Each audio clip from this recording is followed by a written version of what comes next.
Yerp, this perp back with another video, and I just got out of AMC's Unseen Mystery Movie Mondays, or whatever day it kind of falls on, and I predicted that it was going to be this movie, Ezra. This is starring Bobby Cannavale, Robert De Niro, and William Fitzgerald. Bobby plays our main character, Max. Max is a stand-up comedian, but also is the father of this autistic kid that goes by the name of Ezra. That is William Fitzgerald's character. And playing the grandfather and also the father to Max is Robert De Niro. And there's other dope actors in here as well. There's, Whoopi Goldberg, Vera Farmiga, Rainn Wilson. The list goes on. So without spoiling this movie, because it doesn't come out till like the 31st, so if you are curious on checking this out, definitely give the trailer a look, or just go into it blindly like I did. I just only saw the poster, and I think I probably saw this trailer once and just completely forgot about it, but I was intrigued by it because the story's interesting, because it's about Max's character just wanting to be the best father that he can to his kid that is dealing with the fact that he's autistic.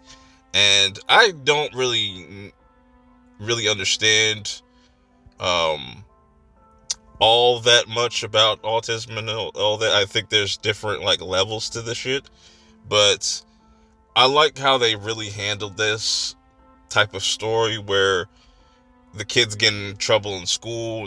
The father, Max, is trying to fight for his kid, and he doesn't want him to be on these drugs. He doesn't want him to go to these special needs schools. He wants him to just be looked at as a normal kid, and not just as something else.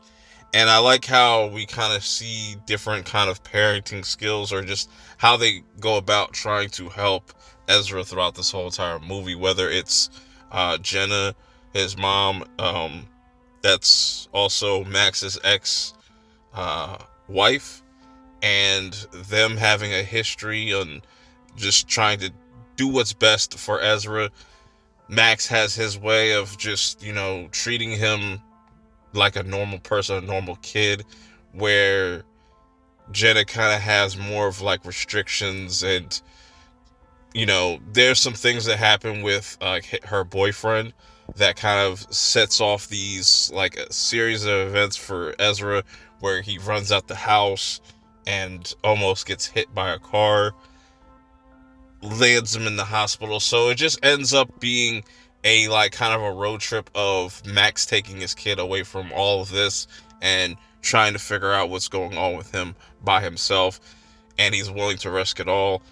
And at the same time, it's Jenna and Robert De Niro's character, the grandfather, also trying to pitch in and whatnot. And the grandfather plays an interesting role in this as well too. I think Robert De Niro's character's name was Stan. He plays like a very laid back, very old school type of character. He used to cook on, I think, for the military or something like that. But then you get into some of his kind of trauma as well, or things that he has been kind of holding on to, and that's where you get the real dope like family dynamic throughout this whole entire movie. And it was funny too. There was a lot of times where the crowd that I was with was laughing. I laughed, and I like how they kind of inject these like stand-up bits where you have Max trying to further himself in his own career by going on Jimmy Kimmel and whatnot. That's a whole nother thing that plays into this movie as well. But I enjoyed this. I think you should definitely go check this out. I think it's worth checking out in the theaters. Or if it's not playing in your theaters and you want to just wait till it hits VOD or a streaming service, any one of those options is perfect. I would definitely just recommend checking this out any way that you can possibly check it out on, or can, or however you want to go about doing that. But anyways, till next time, I will see y'all in the next one. Peace.